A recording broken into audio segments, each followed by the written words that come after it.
Good morning. Thank you, inspiration. That was inspirational. Thank you, Jean, Rebecca.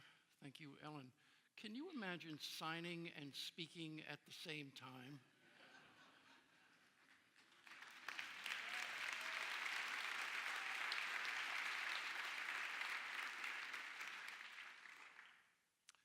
The slide you see behind me is the back of the sanctuary wall at the Agape International Spiritual Center, where I received my training as a licensed spiritual practitioner. What you don't see is there's probably 20 practitioners backed up to the wall, each of them facing someone that they're praying with in an affirmative manner, and I'll be talking about affirmative prayer today, and a line down the center aisle with another practitioner pointing people to empty chairs. Affirmative prayer is an ethic, a practice at the Agape International Spiritual Center. And we are doing the same thing here. At the end of each service, our prayer chaplains will be against the wall with a seat in front of them. Please take advantage of the opportunity to pray with someone who knows how to pray in the affirmative manner. I need to do a little bit of house cleaning. The last time I spoke with you was May the 20th.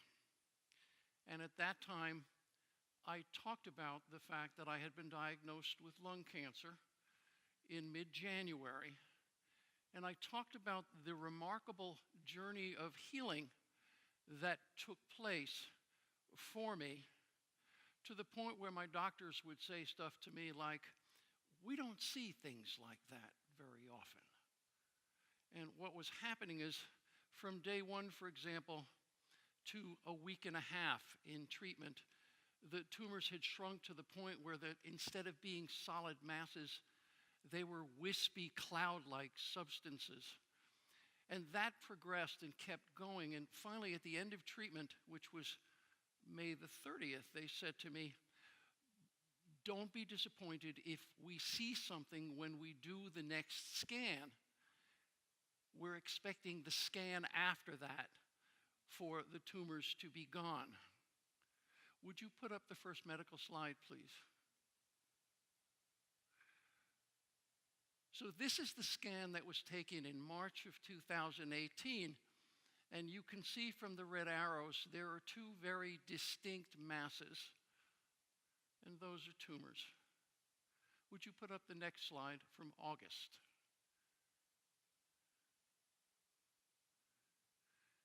As you can see, they're gone.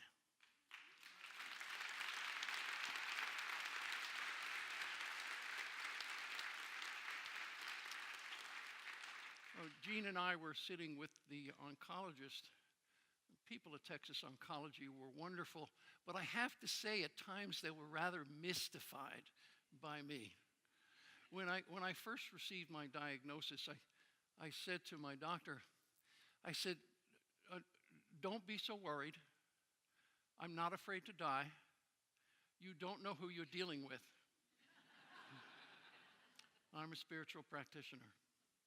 Spiritual practitioner is one who is trained to hold the truth. And I'll be talking about the truth today, and the truth is not hidden here. We're not writing it on a scroll, rolling it up, and hiding it in a cave. The truth is our 5 principles. There's one power and one presence in the universe and in my life. That presence is God, and God is absolute goodness. I like to say manifesting is exactly that which we require in all situations and circumstances. Principle number 2, I am one with that. I am unified with that. Therefore, all of that goodness inures to me. It is mine, that power.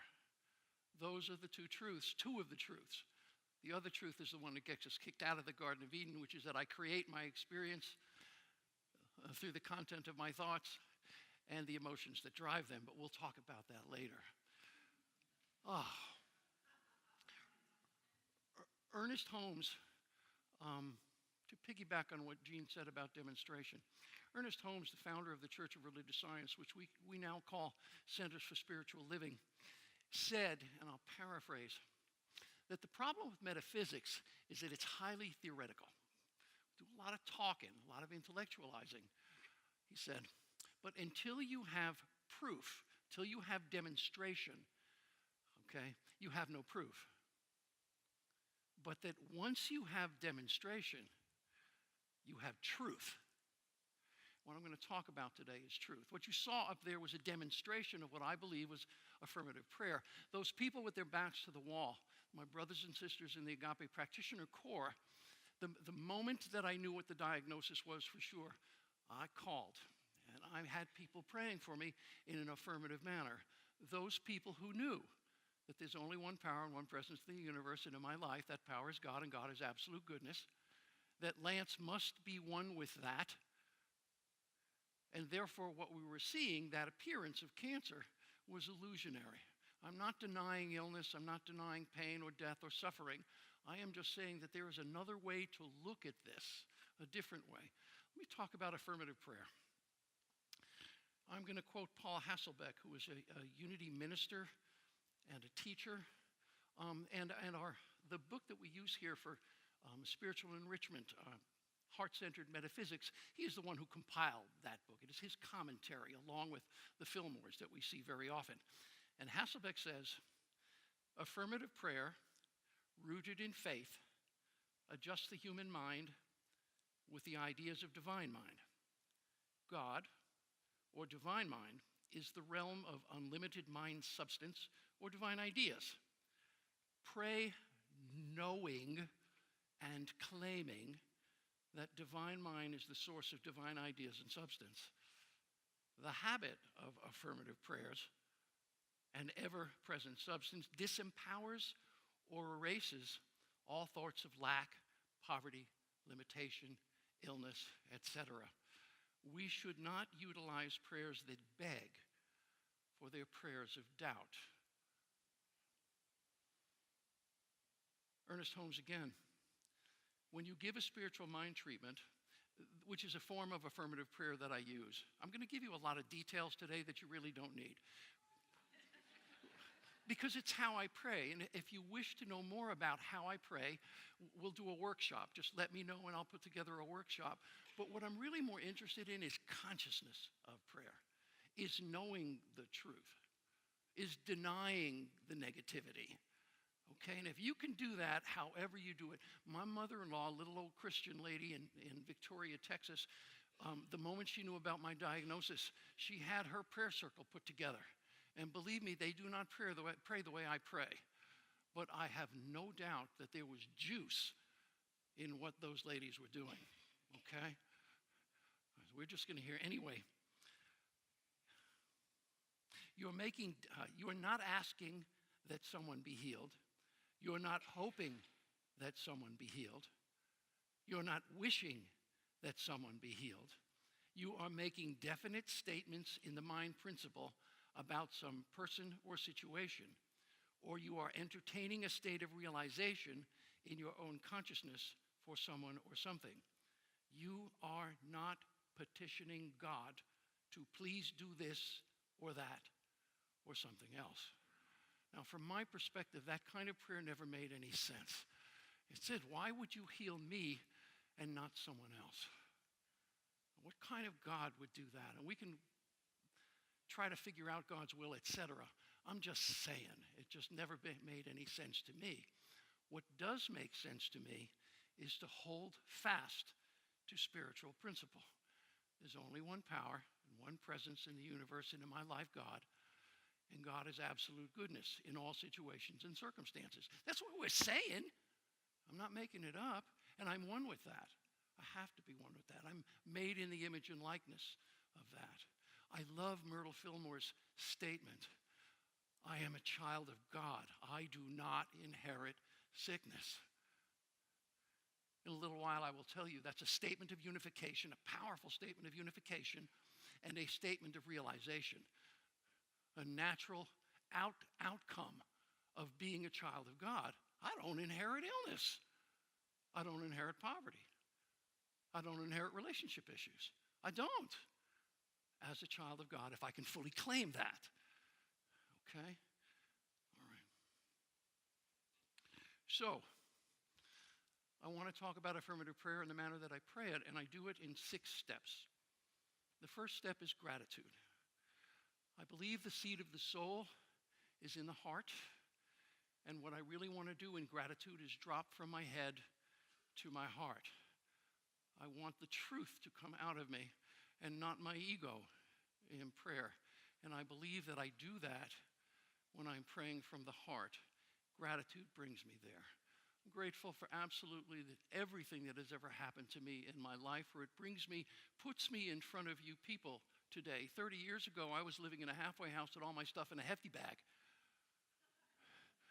I think I've come up some. I'm grateful. I'm grateful for this church, grateful for the opportunity to talk and to preach. I'm grateful for affirmative prayer, to know beyond a shadow of a doubt that there's only one power. That power is God, and God is absolute goodness, etc. It gets boring after a while, but the truth is that way. We repeat it until it becomes a practice, until it becomes a working part of the mind. So gratitude would be the first step. Second step is what I call recognition. For God to be realized, God must be recognized. God is, all-powerful, guiding, creative intelligence. God is the one power, presence in the universe and in my life. That's God. God is peace. God is love. God is harmony. God is balance. God is joy. The all-powerful, guiding, creative intelligence. This is God, among other things.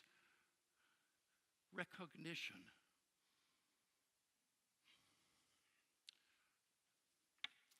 Joel Goldsmith. In other words, that which is binding you isn't power. You're bound by your acceptance of it as power. Every prayer you give must embody the specific truth that there are not two powers, a good power and an evil power. Every treatment must embody the truth that God is power and not this appearance. Whatever name you give it, paralysis or Pilate, Pontius Pilate he's referring to. If it is a temporal power, if it is of this earth, it ain't power. It is not spiritual law. It is not power. Whether you are giving treatment to forms of disease, lack, limitation, unemployment, or unhappiness, your treatment must include a statement that this you hold, this appearance, this that I am seeing, this situation has no power. There's only one power and only one presence in the universe and in my life, God. And God is absolute goodness, manifesting in the visible and the invisible, is exactly that which I require in all situations and circumstances. So if you think about it, as there is only one power, as I am one with it, what then could hinder me? As Jesus said, what could hinder me? How much better does it have to get? Unity principle number 3. I am co-creatively very powerful. And the law doesn't care what I am speaking the word this way or this way pretty regularly, and my unconsciousness could bring me to create that which I would not have wanted to create. We create our experience through the content of our thoughts and the emotions that drive them. If I have a constant thought that is running my mind powerfully, it's going to manifest. A lot of thoughts don't manifest. And by the way, I want to be clear, nobody does anything wrong who gets sick. Okay? Be clear on that. That's what we call spiritual malpractice. There is a mass consciousness at work on the planet. We're all feeding into it to a greater or lesser extent. But that mass consciousness, all you have to do is look at our political situation right now and you can see it happening. Okay? I'm not talking right or wrong of politics. I mean, it is happening. It is manifesting in a certain way. And so we are challenged to practice mental hygiene around all of that. Okay?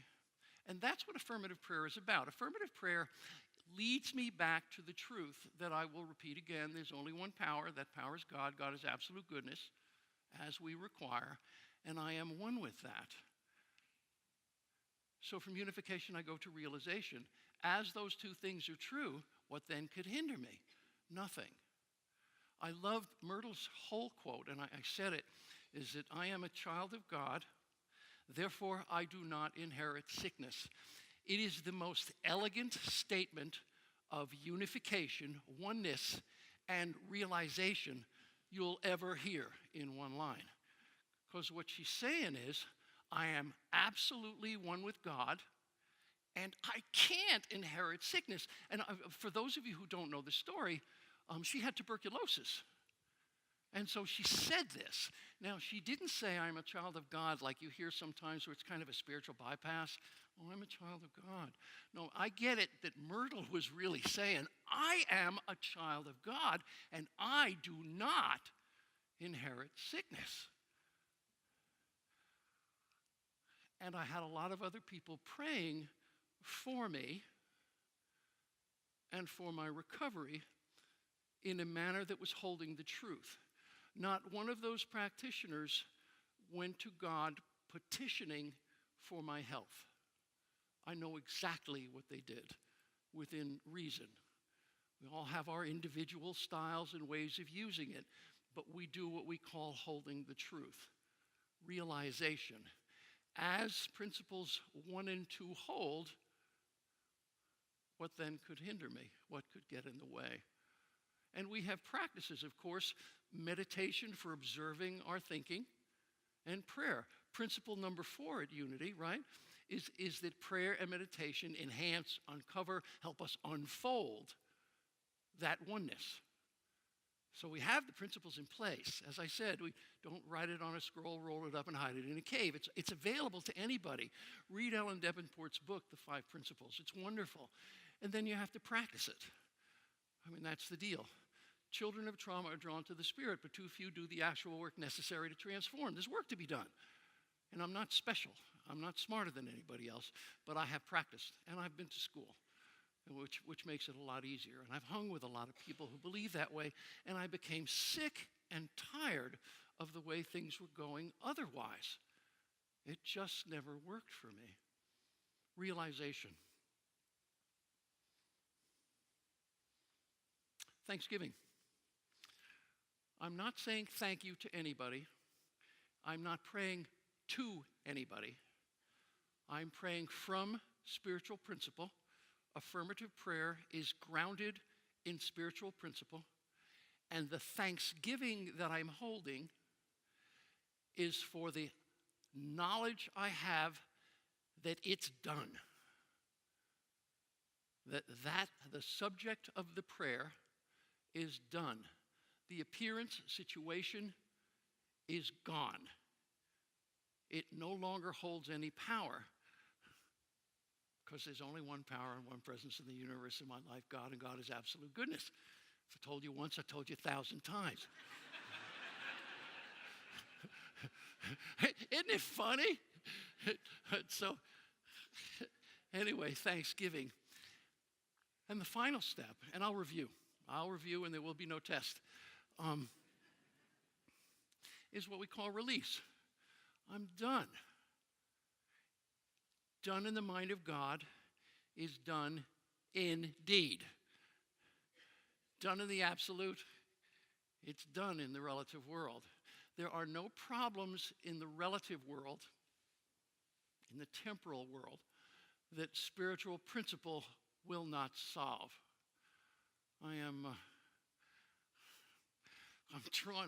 At times I'm drawn to the story of Jesus and Lazarus.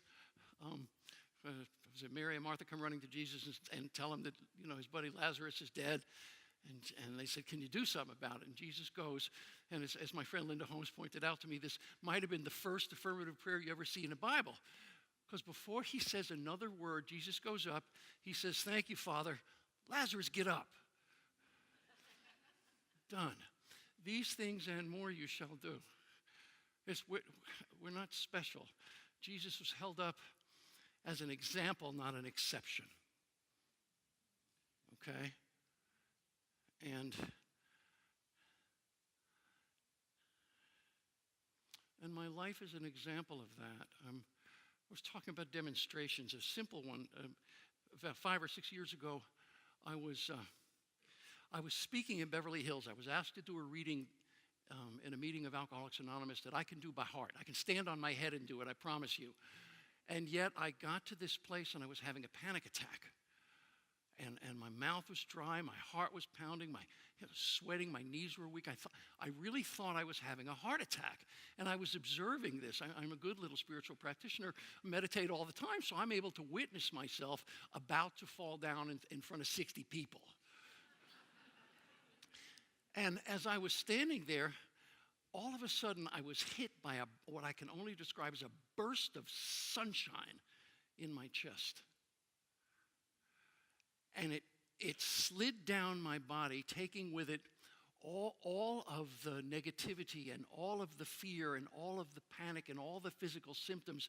And it just went out my body, and I knew immediately that Jean had prayed for me. I knew it. I never had a visceral response to prayer like that. Okay? And I knew what she did. And I knew what they did. Gratitude, recognition, unification, realization, thanksgiving, amen. And whether or not you want to pray in that manner, those facets of prayer can only serve to elevate your consciousness. And we all need to be elevating our consciousness as we can. So let's take this to prayer. Why not? I am so grateful. I'm grateful to be in front of this room full of spiritual beings, these beings of light. I'm grateful for this church, for the Agape International Spiritual Center. I'm grateful for Alcoholics Anonymous. It put me on a spiritual path 30 years ago, foundation of everything else that I do. Knowing that there's only one power. There's only one power in the universe. That power is God, the all-powerful, guiding, creative intelligence, God. Present everywhere in fullness, ant or elephant, raindrop or ocean, you get all God all the time, every place, ever expanding in the universe. Goodness, peace, love, harmony, intelligence, joy, wisdom, wholeness, God. And that is who I am. I am one with that, made in its image and likeness. But more than that, I'm made out of the only thing that God had to make me out of, itself. I am one with that. I was brought forth in the beginning, and at that instant, infinitely sourced and supplied in mind and body and spirit in all that God is. I am no less than the birds of the air, lilies of the field. I need not have to twirl nor spin to have my needs met. The windows of heaven have been opened before me, and a blessing has been poured upon me, the likes of which I can't even imagine. This is so for me. It is so for each and every person in this sanctuary today. Each of us one with the one, uniquely expressing there's nothing but God here. But each of us no less one with God for our unique expression of it. And so it is from this place of knowing, this place of known goodness, that I speak the word for this congregation right now. And I will call forth peace. The peace that surpasses all human understanding, the peace that comes from knowing that there's nothing but God here, and God is nothing but goodness. How good does it have to get? So I give thanks for this. I give thanks for the opportunity to stand here. I give thanks for being here at all. I give thanks for affirmative prayer. I give thanks to know the truth, to live the truth, to speak the truth, to know that my word is the truth right here, right now, in this present moment. And so I release this affirmation, this affirmative prayer, into the law for activation, knowing that it's done before I could even think it. And I simply say, so be it, so it is. Amen.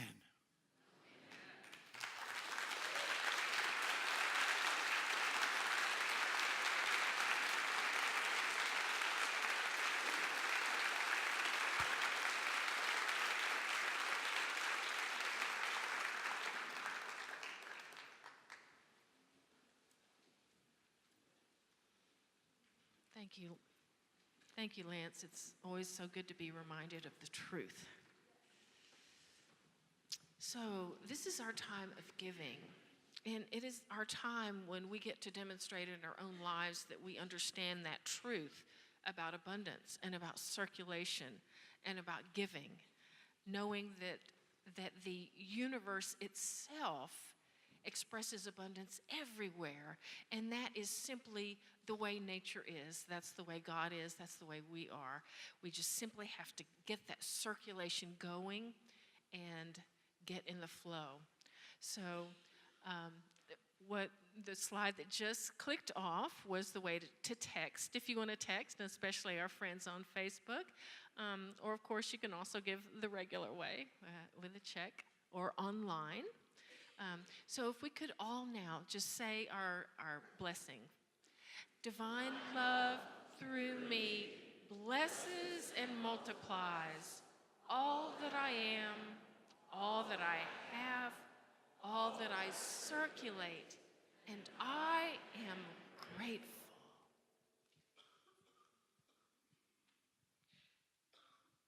Thank you for joining us today. If you like the message, we invite you to like it or share it.